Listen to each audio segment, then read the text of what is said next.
Ya, sebenarnya sih materi ini itu udah dibahas oleh banyak channel YouTube dari berbagai penjuru negara. Tetapi di sini saya hanya akan menerangkan dan membuatnya jadi versi saya sendiri, yaitu tentang simple queues dan bagaimana cara limitasi bandwidth pada user menggunakan perangkat elektronik tentunya. Dan mohon maaf sebelumnya kalau misalkan di beberapa bagian video saya blur dikarenakan di sini router saya ini menggunakan IP public, yang mana takutnya ada orang jahil yang iseng dan ingin entah itu mau ngasih virus ataupun DDoS menyerang router saya. Dan untuk mencegah hal tersebut terjadi, jadi saya mencari aman dengan memblur IP publiknya. Jadi mohon maaf sebelumnya. Jadi tolonglah kalau misalkan ada yang tidak keblur, jangan ada yang iseng, oke? Nah, sebenarnya untuk cara melimitasi user atau bandwidth atau kecepatan internet itu banyak caranya, dan tentunya banyak juga, nggak cuman cara ini aja. Dan yang akan saya jelaskan dan praktekkan itu cara yang paling umumnya saja. Nah, untuk cara sederhananya itu ada dua. Yang pertama itu kita melimitasi user berdasarkan IP address, ataupun yang kedua berdasarkan interface. Nah, apakah ada kekurangan dan kelebihan pada kedua hal tersebut? Ya, tentunya ada. Tapi dengan melimitasi interface itu menurut saya tidak efektif. Karena tidak efektif kenapa? Kalau misalkan kita menggunakan VLAN pada interface tersebut, nah itu bakalan masalah karena nanti yang ke limit itu semuanya. Jadi saya sarankan menggunakan IP address saja, karena dengan IP address itu lebih akurat. Nah, pada limitasi IP address atau limitasi menggunakan IP address itu juga dibagi beberapa. Yang pertama, kita melimitasi berdasarkan IP address user secara langsung ataupun berdasarkan network IP address. Kalau berdasarkan network IP address, semua IP address user yang masuk ke networknya itu bakal ke limit. Contohnya gini. Nah, di sini saya sudah membuatnya dan di sini saya akan menjelaskan ulangnya saja. Di sini saya melimitasi ada dua, yaitu limitasi dari PC NOC dan juga Guyub. Nah, itu hanya penamaan saja. Kalian bebas melakukannya, entah nama diri kalian sendiri ataupun instansi, boleh lah. Dan di sini itu ada targetnya itu berdasarkan IP.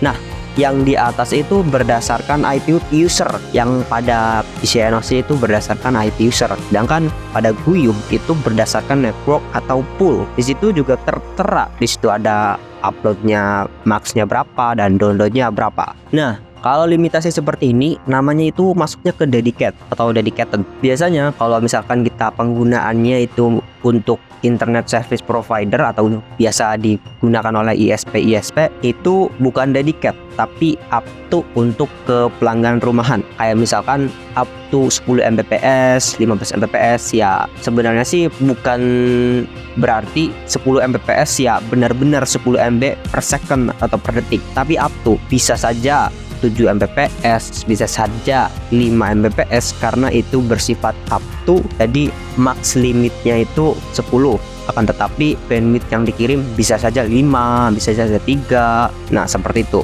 Nah, kalau misalkan mau up to gimana Bang caranya? Nanti saya akan menjelaskannya di video terpisah, karena di video ini khusus yang simple queues-nya aja atau dasar dari limitasi bandwidth saja. Jadi kalau misalkan up to sedikit penjelasan lah. Nanti kita bakalan mengasihkan burst limit dari upload dan juga download dan burst thresholdnya nanti. Kalau misalkan kita ingin up to, dan nanti timenya juga diatur kalau up to mah. Tapi nantilah jelasinnya. Kita fokus yang harus kita fokuskan itu yaitu tag dan DST-nya.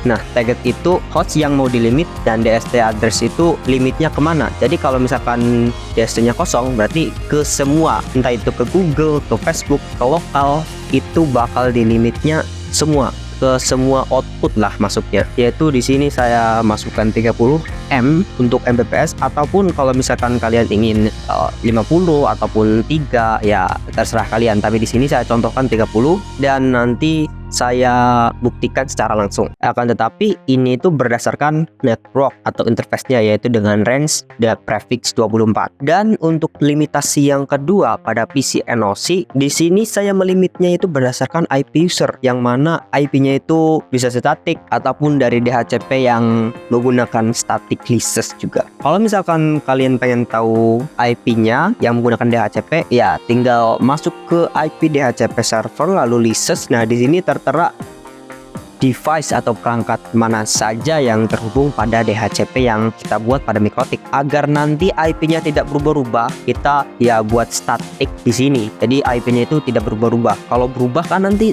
limitasinya nggak masuk. Untuk DHCP static sebenarnya videonya sudah saya buatkan di video sebelumnya, kalian bisa tonton atau mungkin saya akan cantumkan di deskripsi. Tapi kalau misalkan kalian itu ya udahlah, caranya itu dia tinggal mudah saja, tinggal make static beres.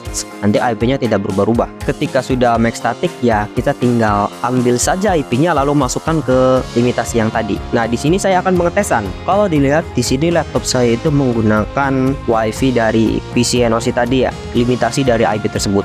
Nah, di sini saya mendapatkan IP sekian, ya tinggal saya gunakan saja. Itu di sini saya menggunakan desktop ya, namanya itu nama hostnya. Dan kalau misalkan kita cek, setelah kita masukkan IP addressnya, lalu kita cek, nah di sini bakal ke limit nih, dan indikasinya limitasinya bakalan merah seperti ini. Kalau belum merah berarti belum ke limit. Dan kita juga bisa mengecek nih trafiknya di sini. Dan ketika kita menggunakan bandwidth test ya nggak bakal lebih dari yang kita limit di sini, nggak bakal lebih. Kalaupun lebih juga paling cuman beberapa itu doang, nggak bakal lebih banyak, nggak bakal melebihi karena ya sudah ke limit. Ini salah satu penggunaannya. Dan di sini terlihat bahwa saya tidak bisa lebih dari 50 Mbps karena saya limitnya 50 MB dan ya terlimit di 50 MB.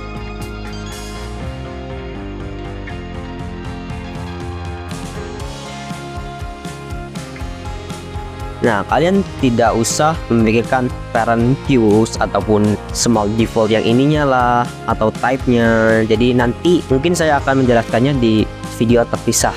Dikarenakan kalau misalkan saya jelaskan di sini semua bakalan lama banget kesannya tuh. Jadi see you in the next video.